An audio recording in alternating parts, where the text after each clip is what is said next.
जय माता दी दोस्तों, दीपा होम गार्डन में आप सभी का बहुत बहुत स्वागत है। दोस्तों, आज मैं आपसे जिस फ्लावर प्लांट को शेयर कर रही हूँ वह है ये स्वीट ऑक्टम क्लेमेटिस वाइन, जिसे हम रंजई बेल भी कहते हैं। और इस मानसून में बारिश में अभी मेरा ये प्लांट पूरी तरह से फूलों से लदा हुआ है, जैसा कि आप देख रहे हैं।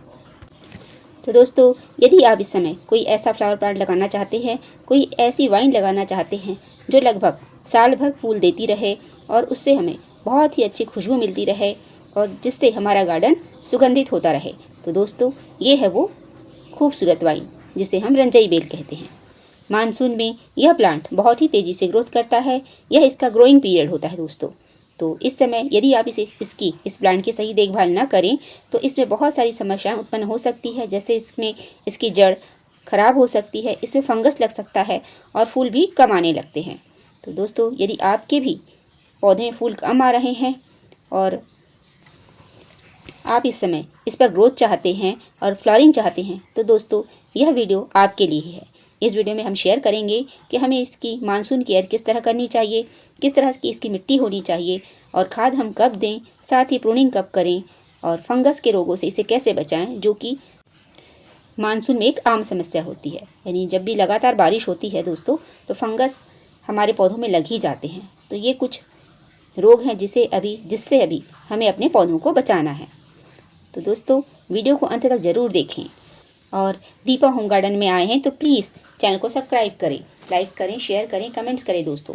बेल आइकन को प्रेस करें जिससे आने वाली वीडियो की नोटिफिकेशन आपको मिलती रहे। तो चलिए चलते हैं अब अपने वर्क पर।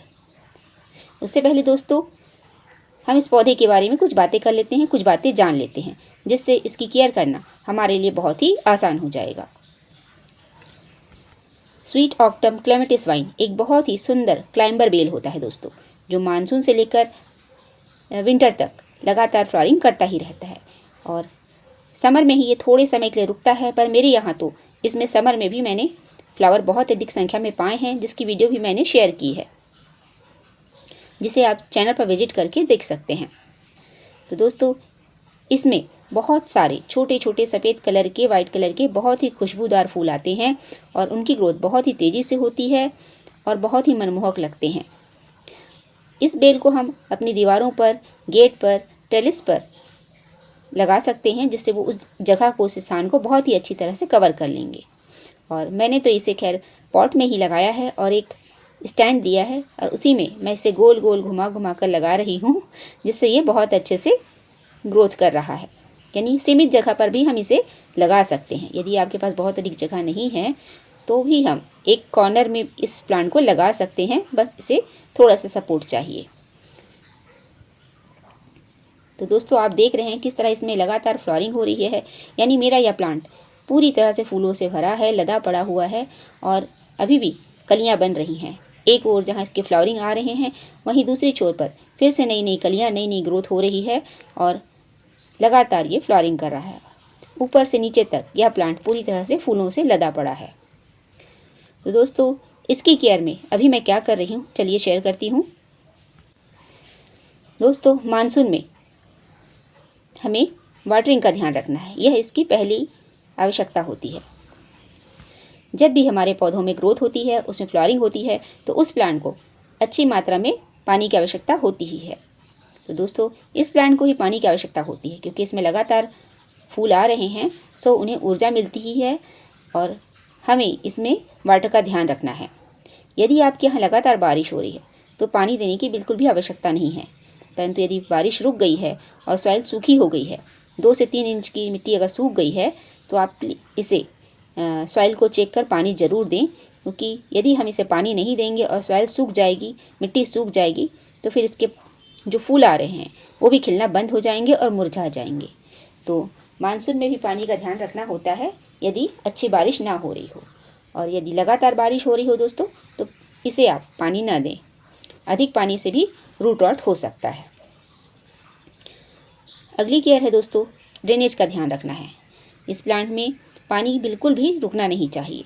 तो आप इस समय मानसून में इसके ड्रेनेज होल को चेक करके रखें, चेक करते रहें और गमले को किसी अच्छी ऊंची जगह पर रखें, जिससे उसमें हवा भी उस प्लांट को अच्छे से मिलते रहे और नीचे से हमारा पॉट बंद ना हो। इस प्लांट को मैंने एक अच्छी सी भुरभुरी सॉइल मिक्स में बनाया है, जिसके लिए मैंने गार्डन सॉइल, कंपोस्ट और सैंड इक्वल मात्रा में ली थी। साथ ही थोड़ी मात्रा में नीम खली लिया था और बोन मील भी लिया था। इन बेसिक चीज़ों को मिलाकर हम एक अच्छी सी पॉटिंग सॉइल बना सकते हैं और उसमें इस प्लांट को लगाया है। इस समय हम इसे कटिंग से भी ग्रो कर सकते हैं दोस्तों। तो यदि आपको इसकी छोटी सी कटिंग मिल जाए तो आप इसे कटिंग से भी ग्रो करिए, क्योंकि मानसून बेस्ट सीजन होता है किसी भी कटिंग को लगाने का। अगली केयर है दोस्तों सनलाइट की। तो हमें इस प्लांट को सनलाइट की भी बहुत अधिक आवश्यकता होती है। यानी इस प्लांट को कम से कम 5 से 6 घंटे ऐसी जगह पर रखें जहाँ इसे बहुत अच्छी तरह से सूरज की रोशनी मिले। मॉर्निंग सनलाइट इसके लिए बहुत ही अच्छी होती है, और यदि इसे शेडी एरिया पर रखा जाए तो इसमें फ्लावरिंग कम होगी दोस्तों। और देखिए जिस तरह सनलाइट आ रही है उस तरफ ये प्लांट बहुत अच्छे से फ्लावरिंग हो रही है उसमें। तो हमें समय समय पर इसके गमले को रोटेट भी करना होता है। तो देखिए चारों ओर से जब प्लांट को सनलाइट मिलती है तो वो चारों तरफ से बहुत ही अच्छी ब्लूमिंग करता है। यानी प्लांट हमारा ऊपर से लेकर नीचे तक फूलों से भरा हो रहता है और लगातार उनमें कलियां बनती ही रहती हैं, जैसा कि आप देख रहे हैं। फर्टिलाइज़र की बात करें दोस्तों तो इस समय हमारे प्लांट को बारिश का पानी बहुत ही अच्छी मात्रा में मिल रहा है। उससे बारिश के पानी से ही इस प्लांट को बहुत ही अच्छी मात्रा में पोषक तत्व मिल रहे हैं। पर समय समय पर हमें इसे कुछ लिक्विड फर्टिलाइज़र भी देना होता है, जिससे ये प्लांट लगातार ग्रोथ करता रहे और बाकी चीज़ें भी हमारे प्लांट को मिलती रहे। तो बारिश के पानी से इसे नाइट्रोजन तो मिल जाता है दोस्तों, पर फ्लावरिंग के लिए पोटाश की आवश्यकता होती है। तो इसे आप समय समय पर केले का छिलके का लिक्विड फर्टिलाइज़र भी हम बनाते हैं जो उसे दे सकते हैं, और सीवीड का लिक्विड फर्टिलाइज़र भी आप इस समय इस प्लांट को दे सकते हैं। देखिए इस प्लांट की खुशबू से, चमक से किस तरह तितलियाँ लगातार हमारे गार्डन में बनी होती हैं। और चलिए कुछ देर आप इस तितली को भी इंजॉय कर लीजिए, जो किस तरह से एक जोड़ा पर मंडरा रही है, साथ ही हमारे क्लैमिटिस वाइन के पास भी आ रही है। तो ये दृश्य बहुत ही अच्छा लगता है दोस्तों,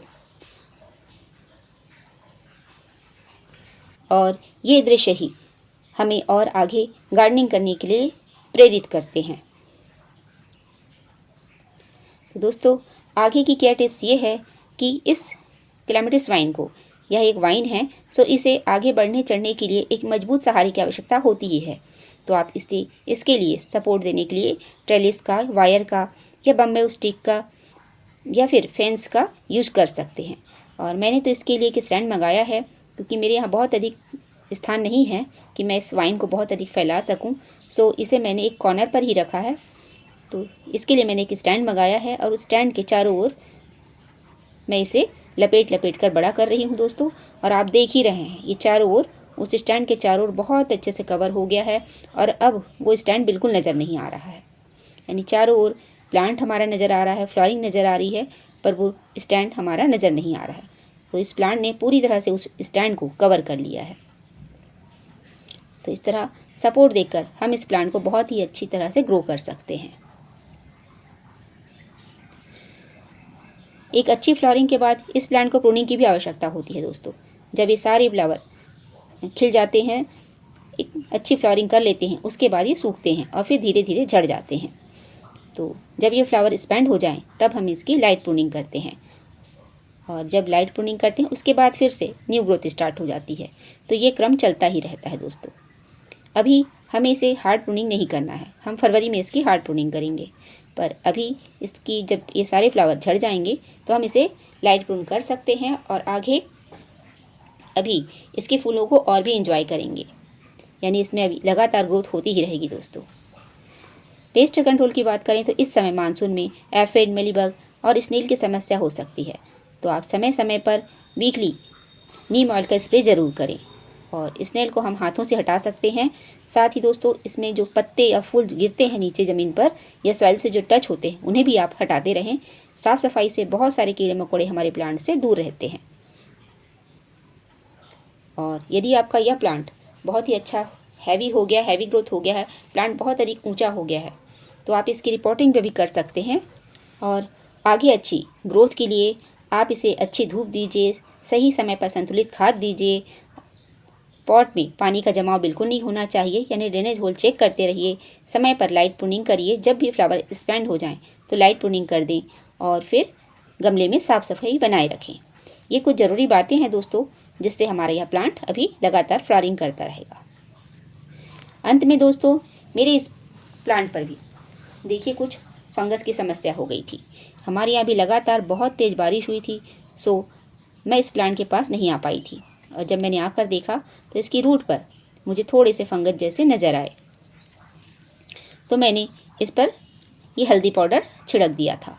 यानी हल्दी पाउडर एक बहुत ही अच्छा फंगीसाइड पाउडर होता है, जो हमारे प्लांट के लिए बहुत ही अच्छा होता है दोस्तों। तो मैंने इसे थोड़ा सा हल्दी पाउडर इस प्लांट के रूट के चारों ओर छिड़क दिया था। और अब बारिश बंद हो गई है आज, तो मैं आज पास में आकर थोड़ी सी इसकी कुड़ाई कर रही हूँ। क्योंकि लगातार बारिश हो रही थी तो उस समय मैंने बिल्कुल भी कुड़ाई नहीं की थी, बस यूं ही हल्दी पाउडर लाकर थोड़ा सा छिड़क दिया था। देखिए इस ब्रांच में थोड़ी सी फंगस की समस्या लग रही है, पर फ्लावरिंग अच्छी हो रही है दोस्तों। ये लगातार बारिश से ही होता है कि कभी कभी हमारे प्लांट को फंगस लग जाता है, तो इसके लिए आप सॉइल की हल्की हल्की गुड़ाई करिए। देखिए मैं भी हाथों से ही कर रही हूँ, क्योंकि ये सॉइल बहुत ही भुरभुरी है, सो मैंने ही इसे हाथों से हल्की सी गुड़ाई करी है। बहुत अधिक नहीं करना है, नहीं तो हमारा प्लांट अभी डिस्टर्ब हो जाएगा। और थोड़ी सी मात्रा में हल्दी के पाउडर को मिला दिया है सॉइल में, जिससे हमारा ये प्लांट अभी सेफ़ रहेगा। तो दोस्तों, ये थे वो अनुभव जो मैंने इस प्लांट के साथ किए हैं और आपसे शेयर किए हैं। आपको कैसे लगे प्लीज़ कमेंट्स करें, और चैनल पर पहली बार आए हैं तो प्लीज़ चैनल को सब्सक्राइब करें और अपने गार्डनर्स दोस्तों के साथ इसे शेयर भी करें दोस्तों। हम गार्डनिंग से जुड़ी हुई ऐसी ही बातें आगे भी शेयर करते रहेंगे। तो दोस्तों, फिर मिलते हैं किसी नए विषय के साथ, किसी नए फ्लावर के साथ, किसी नए प्लांट के साथ। तब तक हैप्पी गार्डनिंग। और वीडियो को अंत तक देखने के लिए आप सभी का बहुत बहुत धन्यवाद दोस्तों।